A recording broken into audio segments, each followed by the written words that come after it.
మేము ఊరికి వెళ్ళిపోతున్నామని చెప్పి మా మామయ్య అయితే ఎంతో ప్రేమతో ఈ చేపలు అనేది తెప్పించాడనమాట. నాన్ వెజ్లో చికెను, మటను ఇంకా కుదరకపోవచ్చేమో, కానీ ఈ చేపల కూర కుదరడం అయితే చాలా కష్టం అనమాట. చాలా మందికి చేపల కూర చేయమంటే నాకు రాదు అని చెప్పని తడబడిపోతుంటారు.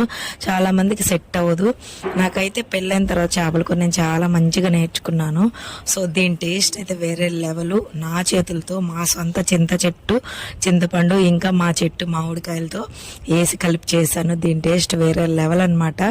ఇప్పుడే పొలం నుంచి వచ్చామన్నమాట. వేడివేడిగా అన్నం వేసుకొని ఈ చేపల కర్రీ వేసుకొని అలా కొంచెం మామిడికాయ అలాగే కొంచెం చేపలు తుంచుకొని తింటుంటే ఆ ఫీలింగే వేరబ్బా. ఇంకా మా ఆయనకు వస్తే మా ఆయనకు కూడా చేపలు అంటే చాలా ఇష్టము. నాకైతే నాన్ వెజ్లో చేపలు అంటేనే ఇష్టం అండి. మీలో ఎంతమంది చేపలను ఇష్టపడతారో కామెంట్ చేయండి. చేపలు తినడం కూడా చాలా మంచిది. నెక్స్ట్ వీడియోలో చేపల కూర చేయడం